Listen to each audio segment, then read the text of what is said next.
Is it okay? Can you see the presentation? Okay. Yes. I think it's okay. Thank you so much. Hi again. Good evening, good afternoon, and good morning, dear colleagues. I am Dr. Berna Mete from Izmir Democracy University. I'd like to thank you all for attending our Zoom meeting today. It's a great honor and pleasure for me to introduce our legendary speaker, Dr. Donald Resnick. Dr. Resnick graduated from Cornell University Medical College, New York City. He completed his residency in radiology at New York Hospital, Cornell University. He then became assistant professor of radiology in residency at University of California, San Diego, UCSD, and he was appointed professor of radiology. Dr. Resnick has written over 1,100 scientific and educational articles, 72 book chapters, and 16 books on musculoskeletal radiology. He has given over 1,200 presentations at national and international scientific and educational meetings. Dr. Resnick has received a multitude of awards, including the Gold Medal from the American Röntgen Ray Society, the Founders Medal from the International Skeletal Society, Diagnostic Imaging Magazine's 20 Most Influential People in Radiology, Medical Imaging Industry's Top 10 Radiologists, and being named Educator of the Year by the RSNA. In 2018, ACR bestowed the gold medal on Dr. Resnick for his lifetime achievement. Dr. Resnick is a member of 9 radiology societies and is a past president of the International Skeletal Society. In addition, he is an honorary fellow of 6 radiology societies in Europe and Asia. He has served on editorial boards and as a manuscript reviewer for 18 leading journals, including AGR, Radiology, and Radiographics.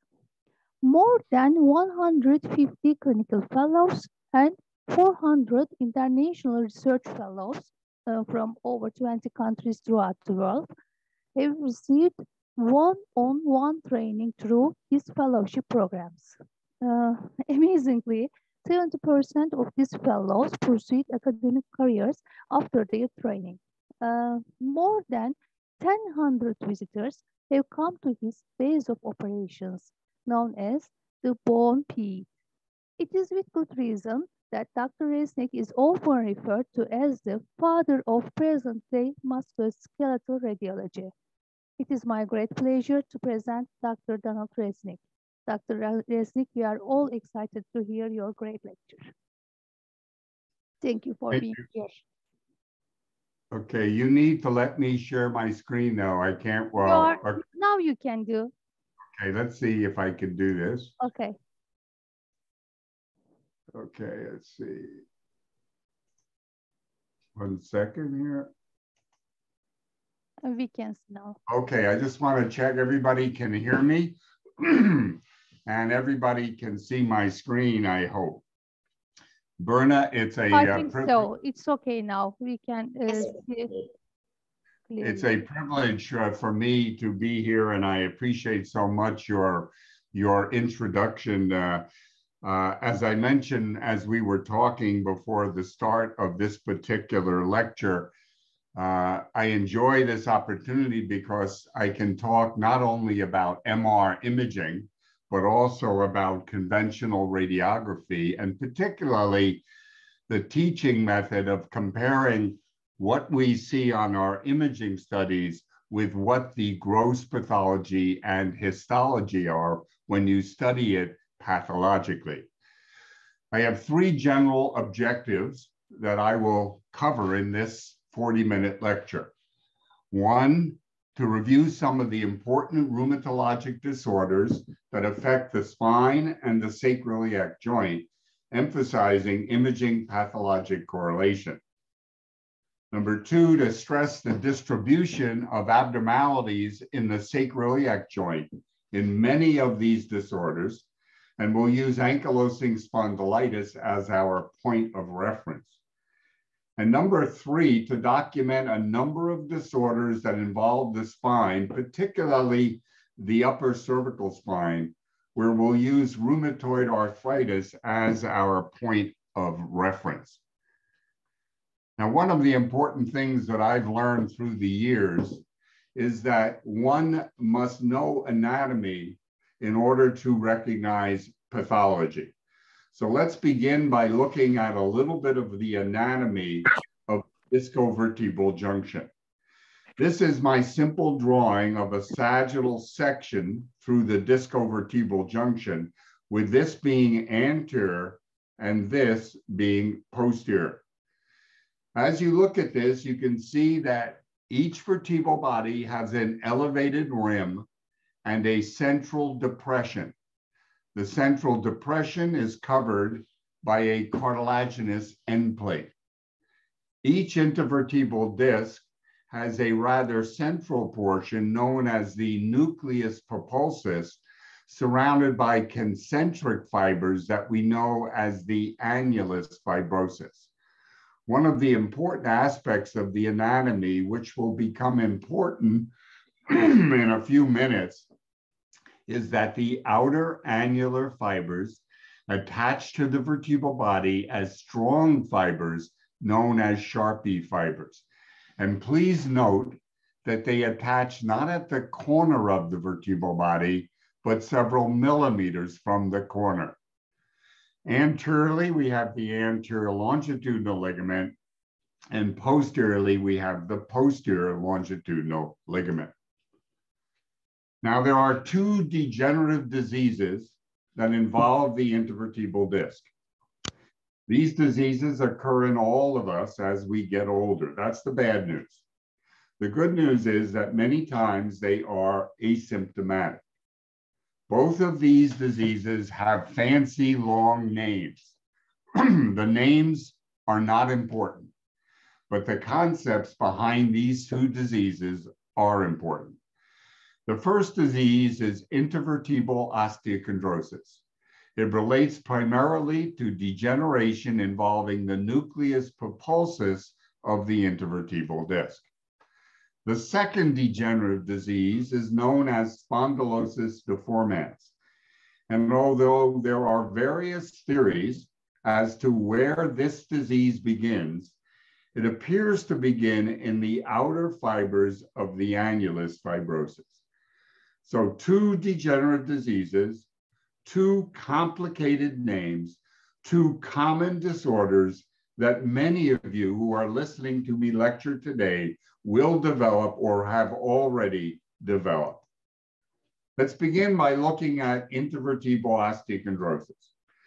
This is a disease that relates to dehydration and desiccation within the nucleus propulsus of the intervertebral disc. With those changes, there occur cracks or crevices within the nuclear substance. Those cracks create an abnormal space. Gas, principally nitrogen, from surrounding tissues collects within that space. The gas produces a radiolucency that we know as the vacuum phenomena. As the disease progresses, there is loss of disc height, and one vertebral body approaches its neighbor. Subsequent to that, there is reactive bone sclerosis or eburnation, as shown here. So when you think of this disease, there are 3 classic findings: vacuum phenomena, disc space loss, and bone sclerosis. And although in some cases you will see osteophytes, that's not a part of this disease. That's part of another disease. The disc space loss that occurs in intervertebral osteochondrosis must be differentiated from that which occurs in infection. And one of the classic things that we look for in infection, wherever it strikes the musculoskeletal system, is ill-defined definition to the destroyed bone. as opposed to intervertebral osteochondrosis, where the edge of the bone remains well defined. Second, with intervertebral osteochondrosis, we have gas formation. This is extremely rare, almost reportable in cases of spinal infection. So that's the general way we tell the two apart.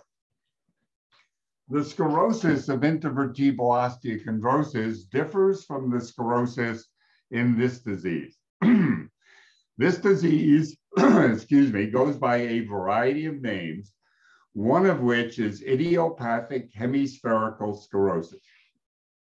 It occurs in young and middle-aged persons, both men and women, typically in the lumbar spine, especially in the fourth lumbar vertebral body, and usually involving the inferior half of that vertebral body.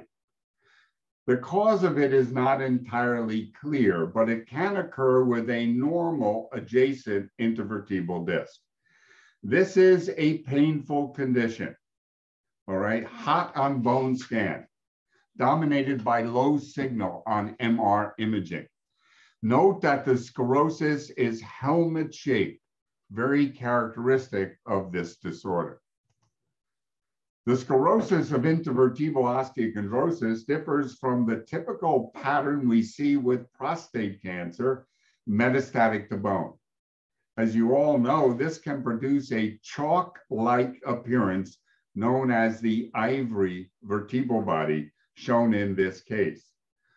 Although most textbooks will give you a long list of possibilities that produce the ivory vertebral body, my advice to all of you is the first diagnosis should be metastatic prostate carcinoma. The sclerosis of intervertebral osteochondrosis differs from that in Paget's disease, where we get a picture frame appearance of the vertebral body, thickened trabecularly at the margins and central rarefaction of bone. The sclerosis of intervertebral osteochondrosis differs from that in chronic renal disease, known as renal osteodystrophy, where we get stripes of increased bone density at the top and bottom of the vertebral bodies, looking like the stripes on the jerseys worn by rugby players, hence the term rugger jersey spine. And the sclerosis of intervertebral osteochondrosis differs from that in ankylosing spondylitis, which we'll talk about in a few minutes, which produces sclerosis at the corners of the vertebral body, known as the shiny corner sign. The vacuum phenomenon that we see in intervertebral osteochondrosis differs from this appearance, known as the vacuum vertebral body. Now think for a moment, if you're a radiologist on call and a patient comes in with back pain and a radiograph is obtained that shows a collapsed vertebral body as shown here, you have a long list of diagnostic possibilities. Atop the list, things sinister like infection and tumor. But if you're able, through your observations, to find gas within the collapsed vertebral body, the vacuum vertebral body, you can almost always eliminate infection and tumor. The classic cause of this is steroid-induced osteonecrosis of bone, much like the crescent sign that we see in the femoral head in cases of osteonecrosis. Let's move on now to our second degenerative disease. This disease, known as Spondylosis Deformance, with 4 steps that occur. The initial abnormality, labeled number 1, is breakdown in the outer annular fibers as they attach to the vertebral body. Subsequent to that, step number 2, when the nucleus is in good shape, there is anterolateral disc displacement, shown by the arrow in this picture on your left. As the disc is displaced, step 3 occurs, with traction on those Sharpie fibers about which I spoke earlier. And as the traction develops on those fibers, bone outgrowths occur where they attach to bone. These are osteophytes. And if you remember that anatomy, these osteophytes do not begin at the corner of the vertebral body, but several millimeters away from the corner, first growing horizontally and then turning vertically across the intervertebral disc space. So Spondylosis Deformance osteophytes. On your left, these are classic osteophytes. On your right, these are syndesmophytes, as occur in Ankylosing Spondylitis. These are bulky outgrowths. Syndesmophytes are thin vertical outgrowths that grow from the corner of one vertebral body to the corner of the adjacent vertebral body, looking like stalactites, as we might see in a cave. Now, there's another disease that goes by the name Diffuse Idiopathic Skeletal Hyperostosis, or DISH. And although we don't know its pathogenesis or etiology, we do not know if it is degenerative in nature. I'm going to put it here in my lecture.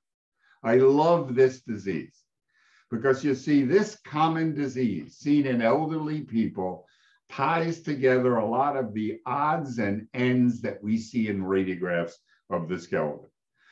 Described initially by Vertebral, who should get all the credit for this disease, also known as senile ankylosing hyperostosis of the spine, we now call this disease DISH. And we diagnose it on spinal radiographs, particularly lateral radiographs of the spine. We look for flowing ossification along the anterior surface of the vertebral bodies with a bumpy spinal contour, the bumps opposite the intervertebral disc space. And we look for radiolucency between the ossified area and the vertebral body. Now, one of the criteria that is used is that the ossification must, in fact, involve 4 contiguous vertebral bodies. But that is an arbitrary criterion that we introduced in our article many, many years ago, because we wanted to separate this disease from spondylosis deformans.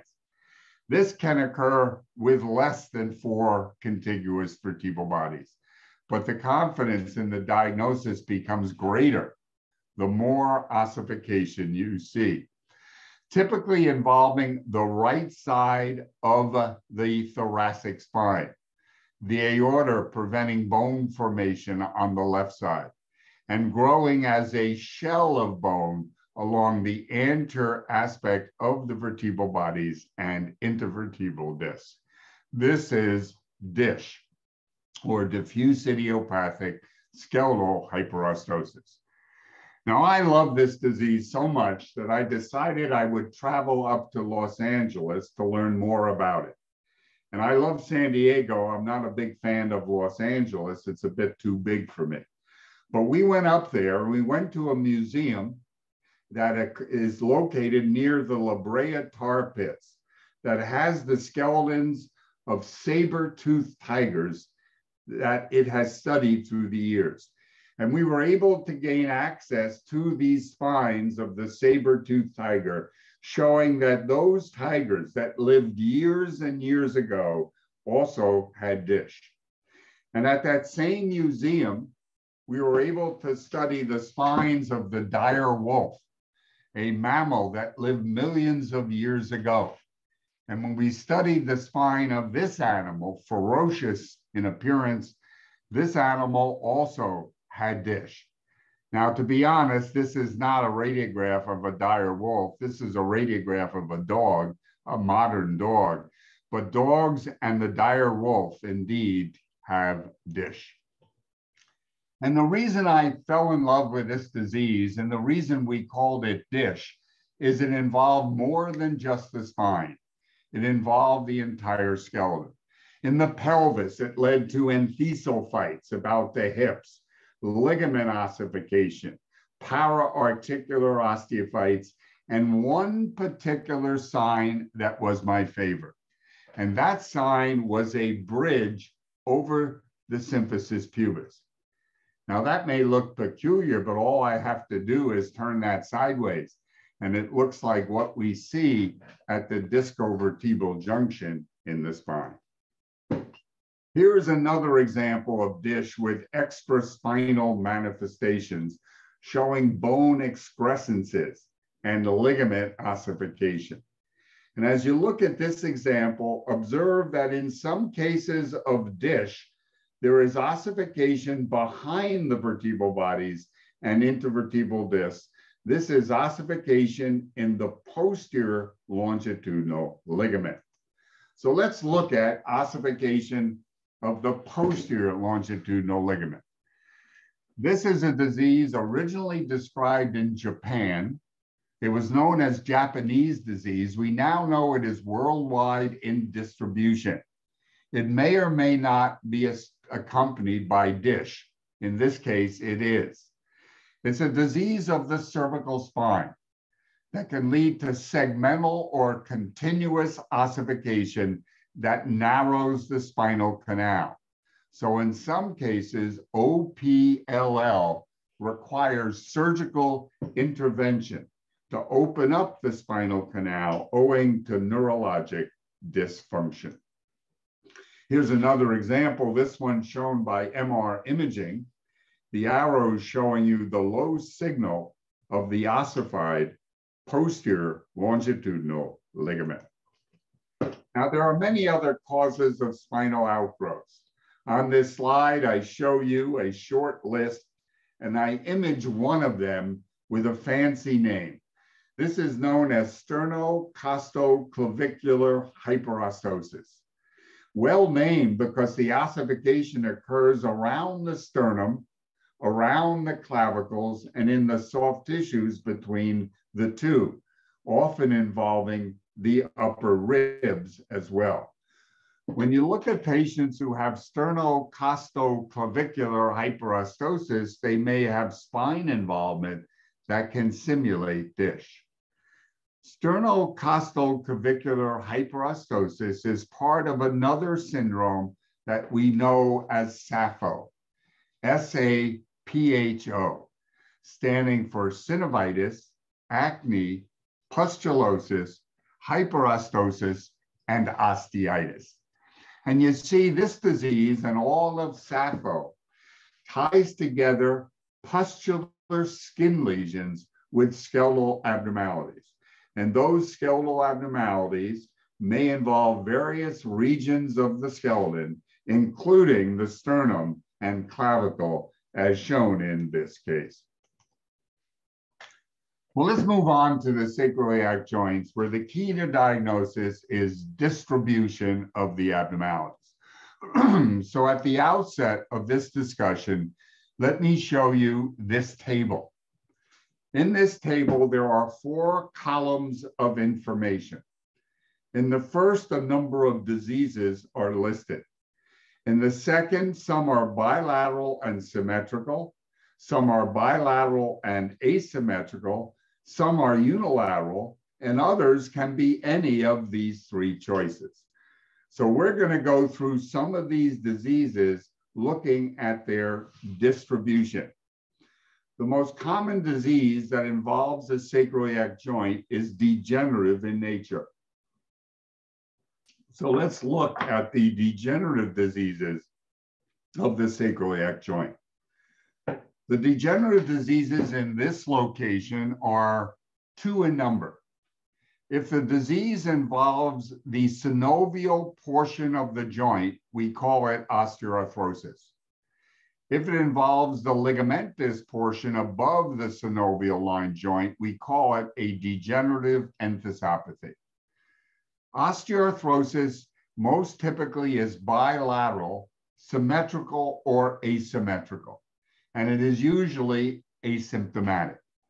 It's associated with joint space loss and bone sclerosis, particularly on the ilial aspect of the joint. In some cases, a vacuum phenomenon is seen within the involved articulation. Now, I didn't learn about osteoarthrosis in this location when I was a resident in radiology.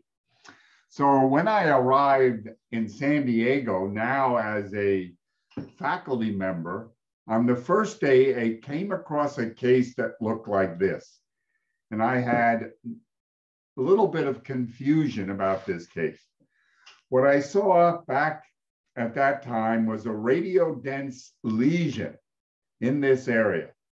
Being well trained in New York, I said, gee, that looks like carcinoma of the prostate metastatic to bone. I saw another case later that day and 7 or 8 cases of carcinoma of the prostate metastatic to bone by the end of the week. You see, I had no idea, but you should know what this is.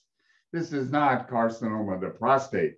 What we're looking at is a large osteophyte associated with bone sclerosis. This is osteoarthrosis, and it's a common, rather common manifestation of the disease. Ankylosing spondylitis classically is bilateral and symmetrical in distribution. Here in a cadaver, we can see the early manifestation and a late manifestation of this disease. You'll note on the early manifestation, the erosions dominate on the ilial aspect of the joint, although there are erosions on the sacral aspect as well. To be honest, just about every disease that involves the sacroiliac joint begins on and dominates within the ilial aspect of the joint. Later on, in some patients with ankylosing spondylitis, widespread bone fusion of the joint may occur.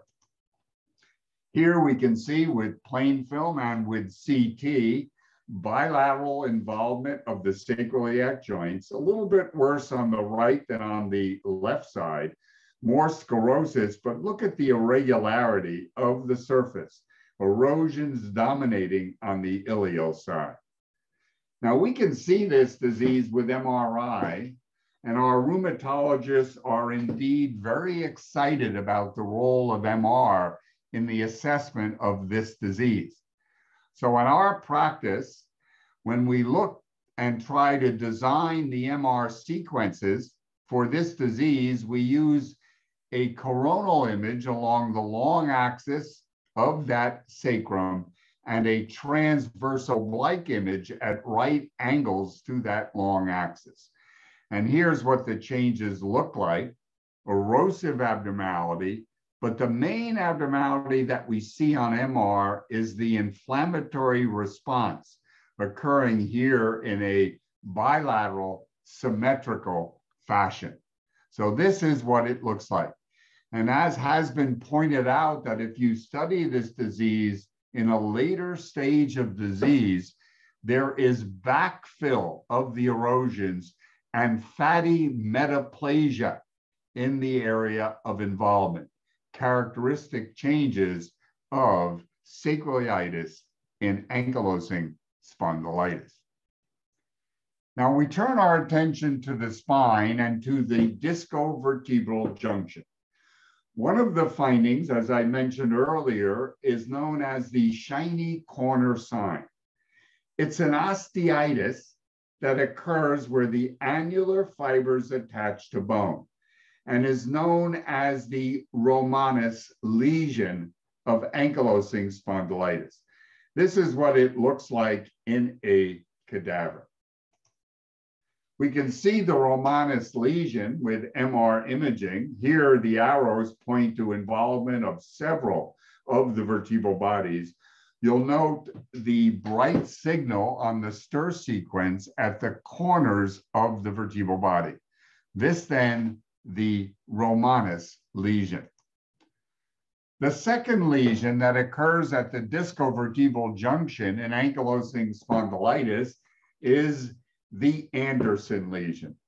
This involves the entire discovertebral junction, but the pathogenesis of it is not clear. This is what it looks like in specimens. This is what it can look like with conventional radiography. And for those of you who are well schooled out there, as you look at this, you would say, gee, that looks a bit like infection. And it does look like infection, except you can see the changes of ankylosing spondylitis elsewhere that helps you suggest that this is an Anderson lesion. I think this relates to repetitive discovertebral trauma, with portions of the disc material entering into the vertebral body, all right, as Schmall's nodes or cartilaginous nodes. But beware of this finding because it will simulate infection. Here's what MR might look like. Here's the Anderson lesion. Here are Romanes lesions. And here, involvement of the facet joints, another classic target site of this disease. When we look at the discovertebral junction, we also look for the syndesmophytes. As I mentioned earlier, these represent ossification in the outer annulus fibrosis of the intervertebral disc. Now, if you remember earlier, I mentioned that these are thin and vertically oriented. But if ankylosing spondylitis begins in an older person with bulging intervertebral discs, these syndesmophytes may have a more curvilinear pattern, again representing ossification within the annulus fibrosis. Patients with long-standing ankylosing spondylitis may have a rigid spine. Their spine is like a pencil, and they walk around, and they have kyphosis, and they may stumble. And indeed, the spine, the pencil, may strike the floor. And so what may occur are fractures of the ankylosing spine. Classically, but not always, the fractures occur at the level of the intervertebral disc and not the vertebral body. Now, if those fractures involve the upper portion of the pencil, the cervical spine, these patients present immediately or not at all to the hospital because this is a severe and possibly deadly injury. But if the fractures occupy the lower part of the pencil, the thoracic or lumbar spine, the patients honestly sometimes don't present initially. I've talked to some of them. They get up from the fall. They have back pain. And what's remarkable in some, they'll tell you, I don't have the same degree of kyphosis. My spine bends backward more than it used to. And you can see why. So they have abnormal displacement at the site of fracture. What then can occur over a period of time is discovertebral trauma, leading to what has been designated a pseudarthrosis, once again simulating infection. You have to look elsewhere to see the ankylosing spondylitis.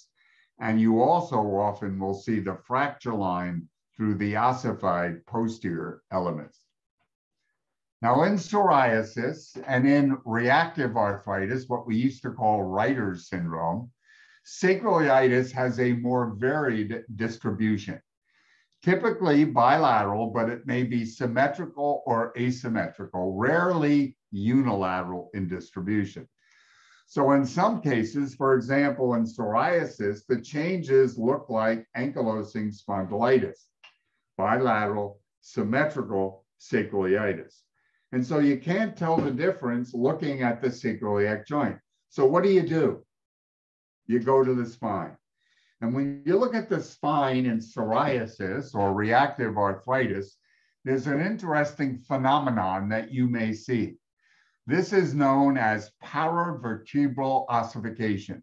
We sometimes abbreviate it PVO. And it's a very unique pattern of ossification that is better seen on frontal radiographs than on lateral radiographs. It begins as ill-defined ossification adjacent to the vertebral bodies and discs. And over time, it becomes better defined, sweeping from a mid-vertebral body level to a mid-vertebral body level. So it skips from one side to the other side of the spine.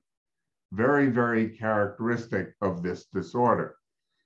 On your left, paravertebral ossification in psoriasis. On your right, ankylosing spondylitis. This is the site of the ossification, away from the spine, later merging with the spine, extending on one side and then skipping over to the other side. Here are the curvilinear syndesmophytes running from the corner of one vertebral body to the adjacent corner of the nearby vertebral body.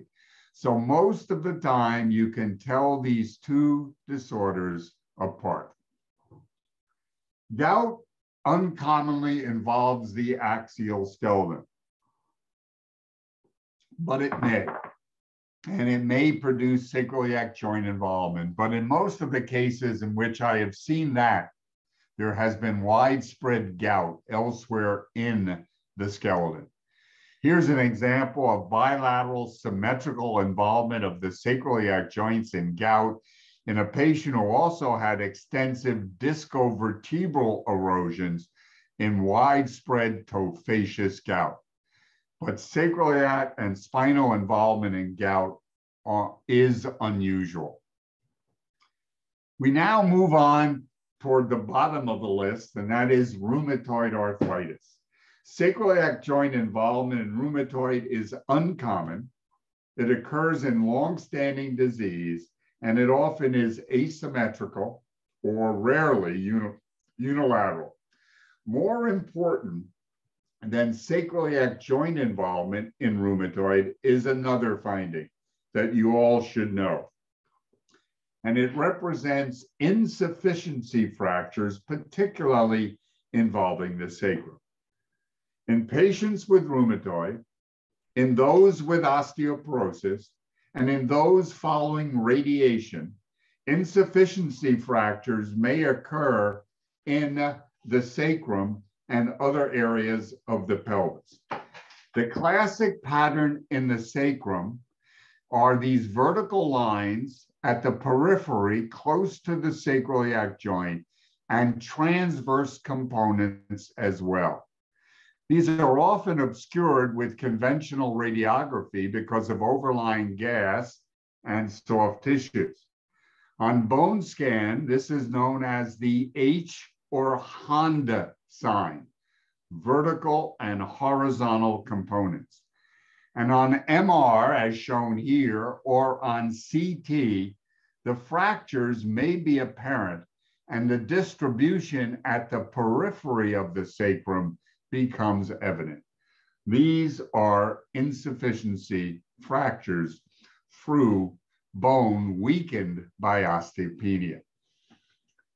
Now, in rheumatoid arthritis, the other target site in the axial skeleton is the spine, especially the upper cervical spine. So let's spend a moment looking at this region. Here is my drawing of the important anatomy shown in a lateral perspective at C1, C2. Here is the anterior arch of C1. Here is the body and the odontoid process of C2. This is the transverse ligament of the atlas, extending from the bone around the odontoid process. There are two synovial joints that are intimate with the odontoid process. They have fancy names. They are known as the anterior and posterior median atlantoaxial joints. It is inflammatory changes within these joints, synovitis, that leads to hyperemia, that leads to pannus or synovial inflammation, that produces the two classic findings of rheumatoid: subluxation, and bone erosions, particularly of the odontoid process. Now, the subluxations that occur in rheumatoid can be categorized as either horizontal or vertical in nature. Let's look at these. The classic subluxation that everybody knows is horizontal. We see it with flexion of the patient's neck as an increased distance between the anterior arch of C1 and the anterior surface of the odontoid process. Now, the measurements that are listed in the literature for normal and abnormal vary a bit, but typically the normal distance is shown here in adults and in children. What occurs with horizontal anterior subluxation is an increased distance upon flexion of the neck. This is the more common but less severe pattern of subluxation. The vertical subluxation is known as cranial settling. It is less common but more severe neurologically. What occurs is the cranium and C1 settle on C2. So the anterior arch articulates lower down, not at the odontoid process, but at the vertebral body level. And the odontoid process extends through the foramen magnum. This is important to remember this pattern. And I'll show you in this case what often happens. Here are images in a patient with rheumatoid, the initial image, and then over here, the image is 3 years later. On the initial image, there's an increased space between the anterior arch of C1 and the odontoid process. So we would say, well, that's transverse anterior horizontal subluxation. But when we examine this patient 3 years later, if you don't know about vertical subluxation, you're going to say, boy, things look better. The distance is decreased. Well, the reason the distance is decreased is that the cranium and C1 have settled further on C2, owing to disease of the lateral masses of C1. This is vertical subluxation or cranial settling. And look at where the odontoid process is now, with narrowing of the foramen magnum. So this is much worse later on than it was initially. Now, the erosions of the odontoid can lead to pathologic fractures, as shown in this case, associated with anterior subluxation as well. Below C2, there are characteristic findings that occur in the discovertebral junction in rheumatoid arthritis. What we look for are erosive abnormalities that typically begin in the area of the posterolateral aspect of the discovertebral junction, known as the joints of Luschka or the uncovertebral joints.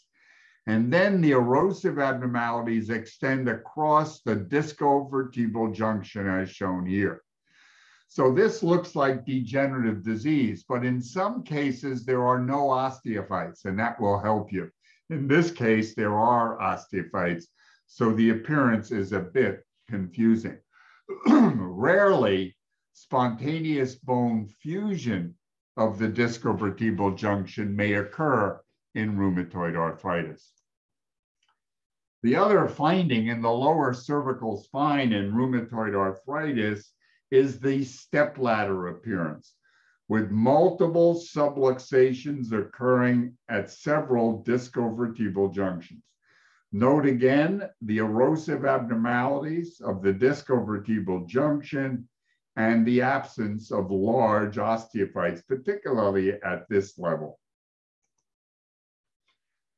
Now, the differential diagnosis of these changes in rheumatoid includes spondyloarthropathies, because one can get erosive disease at C1, C2 in psoriasis and in reactive arthritis. But characteristic of psoriasis and reactive arthritis is bone proliferation, we call it whiskering. It's better seen in the peripheral skeleton, but you can see it sometimes in the central skeleton as well. Observe the shaggy, irregular bone formation, unusual in rheumatoid arthritis, more likely seen in spondyloarthropathies.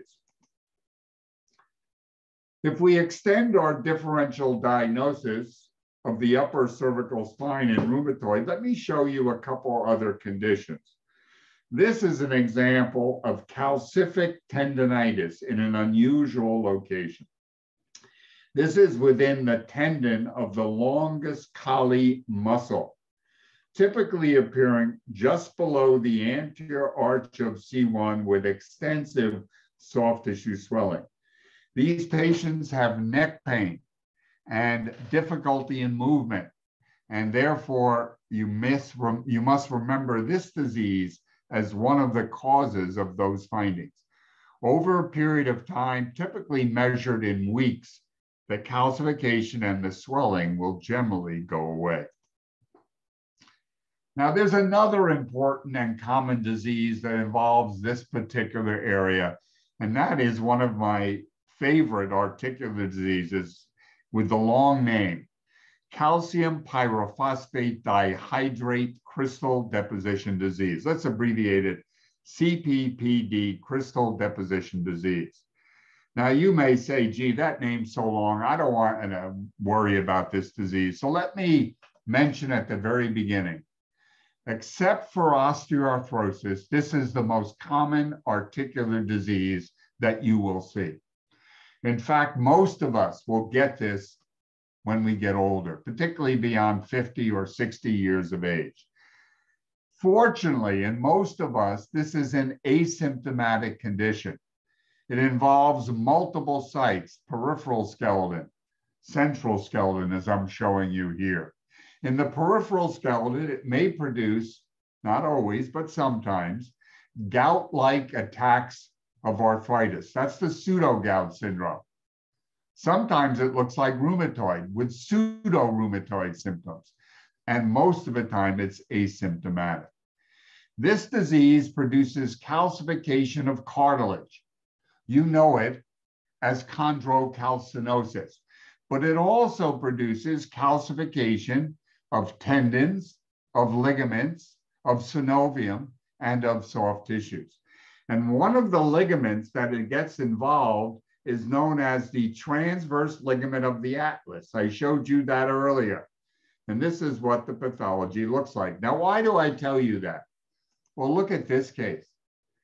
This is widespread calcium pyrophosphate deposition within the transverse ligament and posterior median atlantoaxial joint, producing a mass with narrowing of the spinal canal. The rheumatologists know this as the crowned dens appearance, because it looks like the odontoid or dens is wearing a crown. If you're interested in rheumatology and what the rheumatologists are thinking, and you go into the literature, you're going to see more articles about this particular condition than virtually any other condition in the recent literature. This is a hot topic in the rheumatology literature, the crown dens appearance. Now, because of that calcification, there may be erosion of the odontoid process with this disease. And with minor trauma, you may develop fractures of the odontoid process as shown in this case. Now, there are other diseases that lead to paraspinal calcification. Let me show you a couple. This is scleroderma. And in scleroderma, you all recognize it with the peripheral calcification, but the spine may be involved. This is calcium hydroxyapatite crystal deposition, involving, in this case, mainly the posterior elements of the spine. Here's another case with tumoral calcinosis in the pelvic area and widespread paraspinal calcification in a patient with scleroderma. We'll finish up in the last couple of minutes by talking about two other conditions. The first is hyperparathyroidism, be it primary or secondary. The typical distribution is bilateral symmetrical involvement in the sacroiliac joint. Now, I know what some of you are thinking is, why does hyperparathyroidism involve the sacroiliac joints? I mean, you know this condition because of subperiosteal resorption of bone. But in hyperparathyroidism, look at all of the sites of bone resorption that may occur. Intracortical, endosteal, subligamentous, subtendinous, subchondral. And it's the subchondral resorption of bone that leads to widening of the sacroiliac joints in a bilateral symmetrical fashion, shown here. It leads also to widening of the symphysis pubis, and it's the subchondral resorption occurring in hyperparathyroidism that leads to widening of the acromioclavicular joint and of the sternoclavicular joint. So please remember all the various types of bone resorption that occur with hyperparathyroidism. And then finally, an infection, in most cases, not all, unilateral involvement is typical. Here we see an example with conventional radiography with unilateral involvement, shown here in that right sacroiliac joint, and with intravenous gadolinium combined with fat suppression and abscess anterior to the involved sacroiliac joint is evident. Here's another case. Transverse involvement, unilateral distribution. You can appreciate the involvement of the sacroiliac joint on the left, changes predominating, as always, on the ilio aspect of the joint, with erosion of bone, marrow edema. So what I've done in my allotted period of time is to cover the three objectives that I had suggested. We reviewed some of the important rheumatologic disorders, emphasizing the great teaching technique of imaging pathologic correlation. We studied the distribution of diseases involving the sacroiliac joint using ankylosing spondylitis as our point of reference. And toward the end of the lecture, we turned our attention to the upper cervical spine, looking at rheumatoid and other diseases that involve that particular area. I really appreciate this opportunity to be with you today. I wish it were in person. I apologize, it's at a distance that measured in so many miles, but hopefully before too long, things will return to a more normal and I'll be able to visit some of you in person. Thank you for your attention. Dr. Resnick, thank you very much for this spectacular lecture. That was great as always. Are there any questions from the audiences? Have you any comments to make about the topic? I think we have time, if it's okay for you, Dr. Resnick. Yeah, no, that's fine. Dr. Ismail Yurt raised his hand. Can you please turn your voice on? I'm sorry, I didn't hear someone, anybody have any? He raised his hand. Doktor İsmail Yurt, sesinizi açabilirsiniz. Sistem açmanıza izin veriyor. Sesinizi açarsanız buyurun. Sorunuzu veya katkınızı alalım.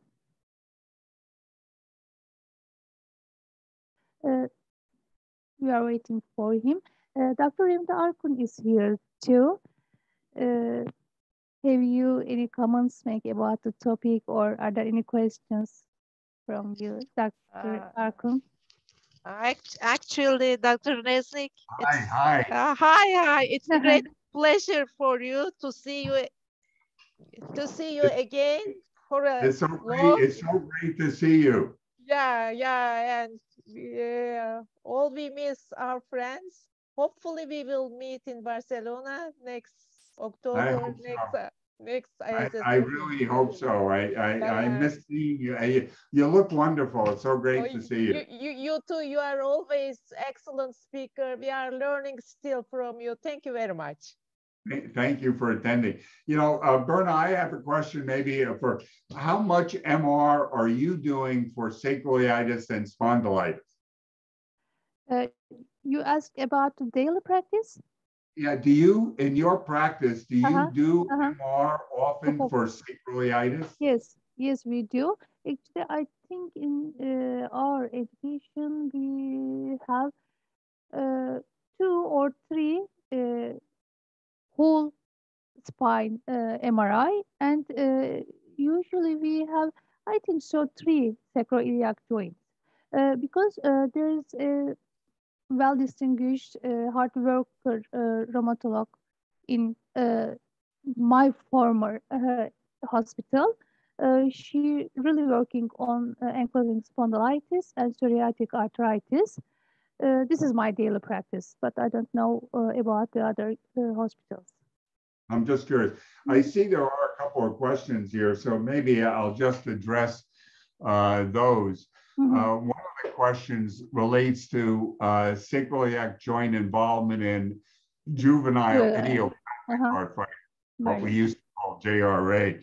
And as you know, excuse me, in San Diego, we have a children's hospital. So we at the University Hospital do not get to image most of the patients who have juvenile idiopathic arthritis. But as you know, in that disease, there are so many subgroups. Some have systemic symptoms like Still's disease. Others have juvenile onset ankylosing spondylitis or juvenile onset psoriatic arthritis. And in those particular variants, we do see sacroiliac joint involvement. And I certainly have seen that. The other question here relates to limbus vertebral bodies, and I'll just mention a couple of things about them. The typical limbus vertebral body classically involves the corners anteriorly of the vertebral bodies, but there are posterior limbus vertebral bodies as well. In either case, the pathology is a Schmall's node or a portion of the disc entering obliquely into the vertebral body, isolating the corner of the vertebral body. When this occurs anteriorly, most of the time there are no significant symptoms, sometimes a little bit of pain. But when this occurs posteriorly, as a posterior limbus, you may have involvement of the nerve roots or et cetera, so you may have neurologic symptoms. And that is a pattern that we see sometimes in Scheuermann's disease, where we'll have involvement not only of the thoracic spine, but involvement of the lumbar spine and see multiple posterior limbus vertebral bodies. One more question. Does dynamic contrast enhanced MRI contribute to differential diagnosis of sacroiliitis? Yeah, that's an interesting question. My own view, and I'm going to give you my view on this, is kind of colored by the fact that I do teleradiology. And let me explain why I say that. At our hospitals, we have 3 Tesla imaging. Beautiful, beautiful images. But in teleradiology, we have contracts with other places, including radiologists and orthopedic surgeons. And the quality of the images that we get in teleradiology is not very good in many, many cases. So in my experience in teleradiology, to be totally honest, MR has not been very useful for sacroiliitis because of the quality of the imaging. And the only abnormality that we can see with our teleradiology images is inflammation, a bright signal. I can't see erosions, and I can't judge the joint space. So for teleradiology, all I'm looking for is a light bulb and to see whether or not there is inflammation. At our university hospitals, where we have 3 Tesla, we don't generally use contrast-enhanced imaging. The pictures are beautiful. We feel that we can see the major findings with our images alone. We don't have to use contrast. So we don't do a lot of contrast-enhanced involved imaging of the sacroiliac joints. Thank you so much. Are there any questions or comments? And you'll note it's bright outside now, so the sun has. Yeah, actually, I'd like to thank you for this time table too. There are a lot of wonderful presentation comments from chat box. I think you can see it too. I would like to say good morning, real good morning to you, Dr. Resnick. We can see the sunshine in your room too. Actually, I would like to thank you for your permission to recording your lecture. Yeah, that's it is really easy to understand why you are the best teacher, best mentor. I really appreciate it. It was a great honor and pleasure for me to have you in our meeting. And all of us hope to see you face to face in Turkey again or in different countries for meetings.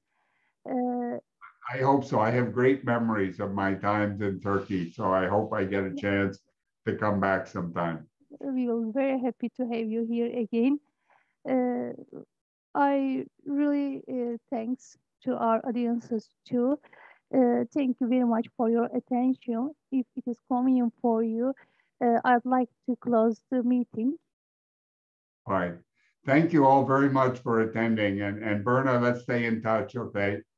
Thank you so much, of course. Okay, bye-bye, everybody. My pleasure. Bye-bye.